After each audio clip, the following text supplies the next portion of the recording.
This spring, the FBI and the Justice Department made an all-out push involving hundreds of employees to scour the Jeffrey Epstein files with a single goal in mind: find something, anything, that could be released to the public to satisfy the mounting clamor from the angry legions of President Trump's supporters.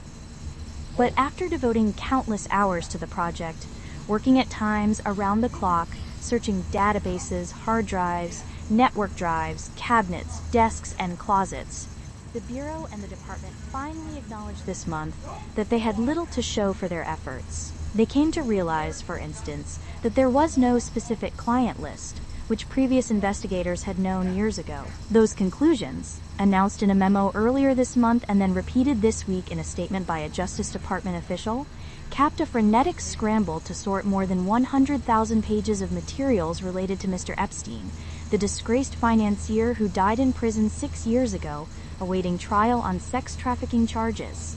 During the inquiry, Justice Department officials diverted hundreds of FBI employees and federal prosecutors from their regular duties to go through the documents at least 4 times, including once to flag any references to Mr. Trump and other prominent figures. The Bureau's own expert document reviewers raised concerns at one point that the investigation was not only being rushed, but could also violate laws and internal protocols put in place to protect against sensitive information about witnesses, child victims, and grand jury material from being released. Details of the review were based on accounts by 3 former FBI and Justice Department officials who spoke on the condition of anonymity because of fears of retaliation. The New York Times also obtained a summary of the process, as described by one senior Bureau official to the Senate Judiciary Committee. The expansive and ultimately fruitless effort to scrutinize the files reflects the obsession within the Trump administration and Mr. Trump's political base with Mr. Epstein, a fixation that several top administration officials helped fuel themselves before they entered government. The review appeared to be nearing an end in mid-April, shortly before Attorney General Pam Bondi briefed Mr. Trump that he was mentioned in the files. Still, by reaching the same conclusion that other inquiries had come to, namely that Mr. Epstein killed himself in 2019 and that no evidence existed to charge other people with trafficking young women, the document review has created deep fissures among the president's followers, who have found themselves not knowing who or what to believe about a story that they have been fed for years. Senator Richard J. Durbin of Illinois, the number 2 Senate Democrat and ranking member on the Judiciary Committee, said the administration had only itself to blame. It's clear that President Trump and Attorney General Bondi are directly responsible for the confusion and mistrust around the Epstein cover-up, he said in a statement, describing the senior Bureau official's account as highly credible. On Tuesday, Todd Blanche, the Deputy Attorney General, drove the most recent stake into the heart of the Epstein conspiracy theory, reiterating the findings of the department memo this month, indicating that the FBI's review had not turned up any additional culprits. This Department of Justice does not shy away from uncomfortable truths, nor from the responsibility to pursue justice wherever the facts may lead, Mr. Blanche wrote on social media. The joint statement by at the Justice Dept and at FBI of July 6th remains as accurate today as it was when it was written. Mr. Blanche's message was a tacit concession that the review by the Bureau, one that diverted resources from other critical missions, had largely been a waste of time. It also risked further enraging Mr. Trump's supporters and right-wing influencers, many of whom remain convinced that other powerful men were in league with Mr. Epstein. A Justice Department spokesperson did not respond to a message seeking comment. A spokesman for the FBI did not immediately respond to a request for comment. Almost as soon as Mr. Trump returned to the White House, digging into the Epstein files emerged as one of his administration's top priorities. But there were early signs that recriminations and missteps would consume the effort. Just days after Kash Patel, the FBI director, was confirmed by the Senate and Dan Bongino was installed as his deputy, the 2 men found themselves immersed in the review while also facing criticism from Ms. Bondi herself. On February 27th, 1 week after Mr. Patel assumed his post, Ms. Bondi wrote him a letter accusing the FBI's field office in New York of withholding thousands of pages of documents related to the Epstein case. While the basis of her claim remains unclear, She also ordered Mr. Patel to conduct an immediate investigation into why my order to the FBI was not followed, giving the director 2 weeks to come up with an answer. The day after the letter was delivered, James E. Dennehy, the top agent in the New York office, was forced to leave his job for reasons that were never made clear. Then, in early March, the FBI's Record/Information Dissemination Section in Winchester, VA, was ordered to process more than 100,000 pages in the Epstein files for public disclosure. But the files were littered with data that was not supposed to become public, such as personal identifying information, grand jury material, information protected under the Pen Register Act and the National Security Act, and information prohibited from disclosure under the Child Victims and Child Witnesses Act, the senior bureau official told the Judiciary Committee. The Records section initially decided to treat the files like a Freedom of Information Act request, which would typically be handled in a cautious and deliberate manner. But the furor raging among Mr. Trump's supporters appeared to ratchet up the pressure to review and release the Epstein materials quickly. On Friday, March 14th, for instance, the FBI heightened its efforts by bringing in hundreds of people from the New York field office to assist those in the records section to sift through documents over the weekend. But even with the increased workforce, the team was able to clear only about 900 documents for release by that Tuesday, according to the account by the senior bureau official that was provided to Congress. When Ms. Bondi and Mr. Patel received that initial batch, they were displeased, the senior bureau official said. They ordered FBI personnel to work mandatory round-the-clock shifts to get through more of the materials. Inside the records section, employees expressed alarm because they had been instructed to redact only the names of certain victims from the files, potentially leaving sensitive grand jury material and information concerning witnesses exposed. The account by the senior bureau official said that the files had been processed by March 19th, but then the Justice Department added more names to the list of victims, prompting another review. Finally, on or around March 22nd, Justice Department officials traveled to the FBI facility in Winchester to review the processed documents. Employees were given new instructions yet again, triggering a 4-3 processing of the files, the senior official told Congress.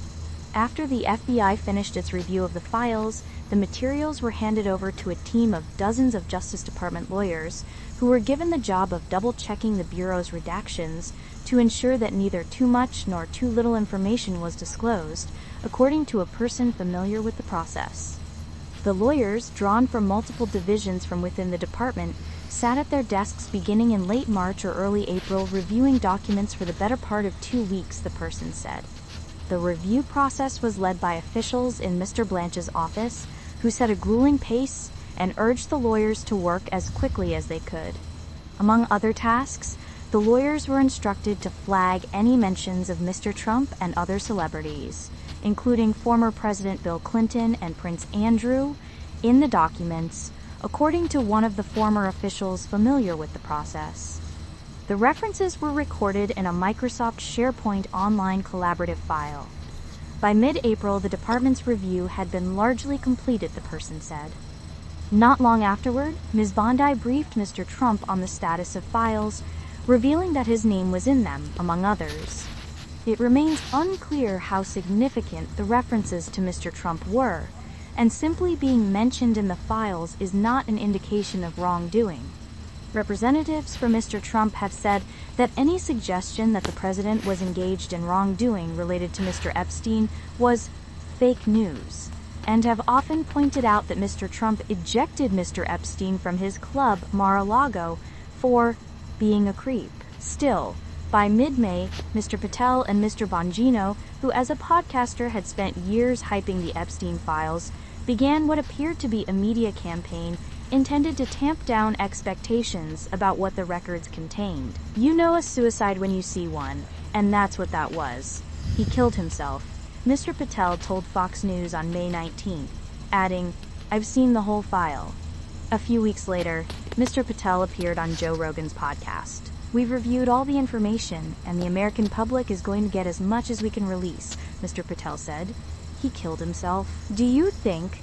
Let's play out the logical conclusion of this. Do you think that myself, Bongino, and others would participate in hiding information about Epstein's grotesque activities?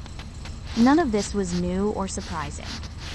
In June 2023, the Justice Department's Inspector General, an independent watchdog appointed by the President, concluded that Mr. Epstein had died by suicide. Still, the sheer amount of resources the administration dedicated in conducting a chaotic review reflected the desire by top officials to bring new information to light, to appease Mr. Trump's supporters and try to head off what promised to be a political firestorm. Before Mr. Bongino became deputy director in February, he urged his podcast listeners to keep pursuing the Epstein story. After taking over as deputy director, he made a similar vow on March 31st, sending a lengthy email to the workforce in which he insisted he would rise above partisanship. "I don't make promises I can't keep, so I am not going to tell you I'll fix every single problem you bring to me," he said, adding later, "When something lands on our plate, it's already a big deal. People don't bring the easy stuff to us."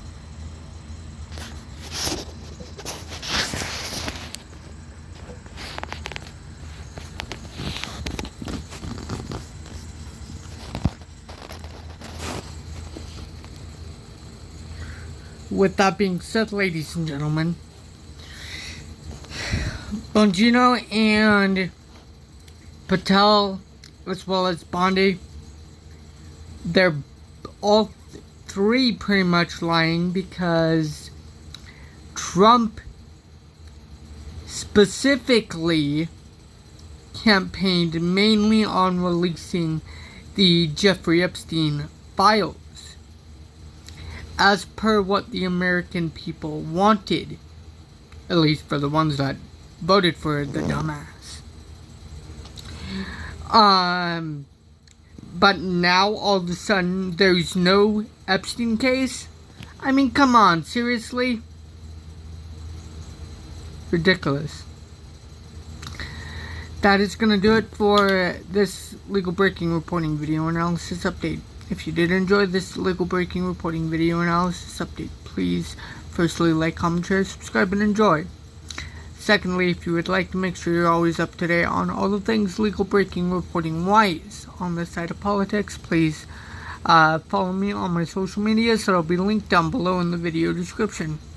I'm on Instagram, Snapchat, Threads, as well as TikTok and Instagram. There you guys will be updated instantly when I upload brand new legal breaking reporting video analysis videos to the channel. Fourthly, ladies and gentlemen, please help me reach and achieve the goal of 220 plus subscribers. Ladies and gentlemen, the reason why I'm saying 220 plus subscribers is because right after we reach and achieve the goal of 220 subscribers, we have more subscribers to reach and achieve. Right after we reach and achieve the goal of 220 subscribers. Fourthly, ladies and gentlemen, please stay safe. And please stay positive. And know that justice will prevail eventually, correctly, on the correct side of law, despite Donald Trump and his illegal regime and criminality behavior and unconstitutional, illegal executive orders, actions, and behaviors. Lastly, ladies and gentlemen, and always look for the points of light in today's unfortunate illegal induced darkness caused by the illegal, unconstitutional Trump regime. And as always, I will look forward to talking to you guys in my next legal breaking reporting video analysis update.